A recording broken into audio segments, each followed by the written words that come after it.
दोस्तों, आज हमारे बीच अंतर्राष्ट्रीय रोटेरियन, सामाजिक कार्यकर्त्री और आध्यात्मिक प्रवचन देने वाली माँ के नाम से प्रसिद्ध डॉक्टर मधु चतुर्वेदी जी हैं, जो व्यवसाय के साथ साथ अध्ययन के क्षेत्र से भी जुड़ी हैं। साथ ही साहित्य में इनका बहुत बड़ा योगदान है।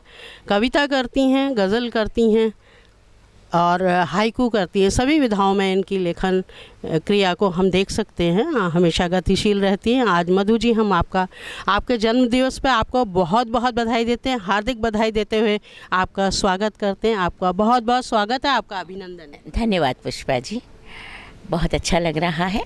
आज आप मेरे जन्मदिन पर यहाँ मुझसे वार्ता करने के लिए उपस्थित हैं। बहुत बहुत स्वागत है आपका।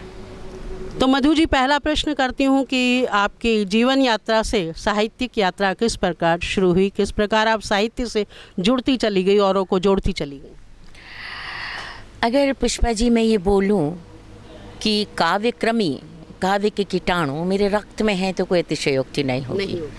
क्योंकि मैं सौभाग्यवश मैं बिहारी की 8वीं पीढ़ी से आती हूँ, महाकवि बिहारी की। मातृपक्ष से मेरी माँ बिहारी की 7वीं पीढ़ी की वंशजा थी। बहुत ही अनोखी बात आपने बताई मुझे। और रक्त से इसलिए भी आया है कि मेरे पिताश्री भी बहुत अच्छे कवि हैं और मेरी माताश्री भी बहुत अच्छी कविता करती थी। ये बात अलग है कि वो कविता के लिए प्रकाश में नहीं आ पाई, पर मेरे पिताश्री के तो बहुत से काव्य ग्रंथ प्रकाशित भी हैं। डॉक्टर राम गोपाल चतुर्वेदी उनका नाम है। तो रक्त में है मेरी कविता। तो तब से कविता कर रही हूँ, जब से मालूम भी नहीं था कि कविता होती है कि जो कुछ मैं कर रही हूँ ये क्या है। मुझे लगता था कि एक सामान्य सा गुण है, मुझ में है तो शायद सब में होता होगा। तो 4th क्लास से मैंने लिखना शुरू किया है। तब मुझे ये नहीं मालूम था कि मैं जो लिख रही हूँ वो कुछ विशिष्ट है।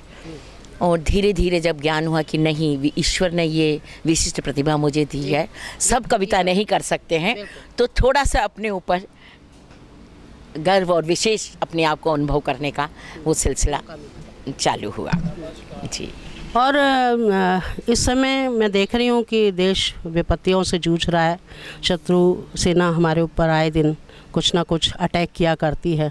उस विषय पर आप क्या कहना चाहेंगी, क्योंकि आप समाज से भी जुड़ी हैं, साहित्य से भी जुड़ी हैं, और मुझे लगता है आपका भी कर्तव्य बनता है इस विषय में कुछ बोलने का। पुष्पा जी, मैं पूरे देशवासियों से एक बात कहना चाहूँगी कि जो कुछ पड़ोसी देश कर रहा है उस पर खून खौलना बहुत स्वाभाविक है, लेकिन जोश में हमें होश नहीं गंवाने हैं।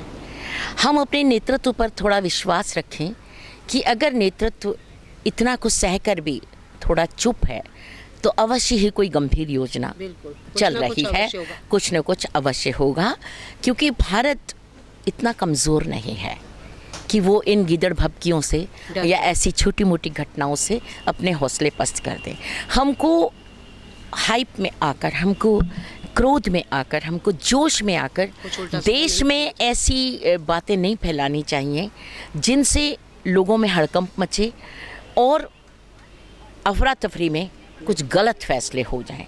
इसलिए हमें एकजुट होकर इस संकट की घड़ी में अपने नेतृत्व का भी हौसला बढ़ाना चाहिए और हमें अपने अंदर भी पूरा आत्मविश्वास के साथ हम हर मुश्किल से जूझ सकते हैं, ऐसा एक जज्बा लेकर हमें आगे बढ़ना चाहिए। और यहाँ पूरे समाज में आपकी प्रतिष्ठा है, समाज है, राजनीति है, उन सबको देखते हुए और सृजन है। आगे मैं आपसे जानना चाहती हूँ कि आप क्या सृजन कर रहे हैं, देश के लिए क्या कर रहे हैं, क्या करना चाह रहे हैं, उसके विषय में थोड़ा सा जानना चाहती हूँ। ये आपने बहुत अच्छा प्रश्न किया पुष्पा जी, क्योंकि मेरा मानना प्रारंभ से यही है। ऐसा माना जाता है कि जब स्त्री लेखन करती है तो वो श्रृंगारवादी या प्रेम का परंपरावादी चित्रण करती है, पर मैं बहुत बचपन से ही इन परंपरावादी जो लेखन है उससे अलग लीक से हटकर चली हूँ मैं। हाँ, मैं अपनी रचनाओं में, आपने भी सुना होगा और आगे भी आप देखेंगी, और जो कुछ प्रकाशित होता है, मेरी रचनाओं में समाज सर्वोपरि होता है। कुछ समाज को देने की एक लालसा होती है कि मैं अपनी रचनाओं के माध्यम से मैं समाज को कुछ दे सकूं। अपनी व्यक्तिगत पीड़ा मैंने गा दी, उससे समाज ठीक है, थोड़ी देर प्रभावित होगा, थोड़ी उसके मन मस्तिष्क में तरलता आएगी, थोड़ी स्निग्धता आएगी, किंतु उसके बाद उसका असर नहीं कुछ भी होगा। तो ऐसी चीज़, एक चिरस्थायी कालजयी चीज़ हर कवि को, मैं तो कहती हूँ हर कवि कवयित्री को कालजयी रचनाएं देने का प्रयास करना चाहिए, जिनका संदर्भ कभी समाप्त ना हो। ये नहीं कि हमने आज पढ़ा तो उसका संदर्भ है, और अगर हम 10 साल बाद पढ़ें तो उसका कोई औचित्य ना हमें। तो ऐसी कालजयी रचनाएं करनी चाहिए सभी रचनाकारों को, जो समाज को कुछ दें, समाज को दिशा दें, समाज की दशा को सुधारने का प्रयास करें।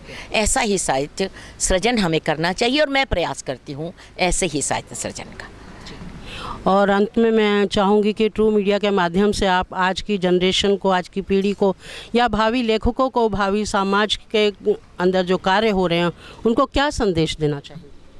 मेरा संदेश यही है कि हमें इस समाज में जब हम होते हैं तो बहुत सी सामाजिक कर्तव्य हमें निभाने होते हैं, लेकिन हम लोग करते क्या हैं प्रायः कि हम अपने कर्तव्यों के प्रति सजग नहीं रहते हैं, अधिकारों के प्रति अधिक सजग हो जाते हैं, अधिकार लेने की कोशिश करते हैं। और वो सजगता जितनी हम अधिकारों के प्रति अपने दिखाते हैं, अगर हम कर्तव्यों के प्रति दिखाएं तो अधिकार तो स्वतः ही पीछे चले आएंगे, क्योंकि कर्तव्य से ही अधिकार जुड़े हुए हैं। अगर बिना कर्तव्य किए हम अधिकारों की मांग करेंगे तो वो जायज़ भी नहीं है और वो पूरी भी नहीं हो सकती है।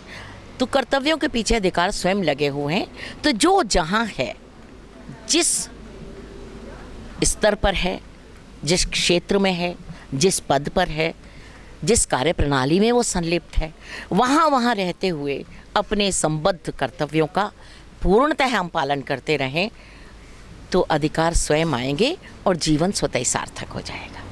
जी।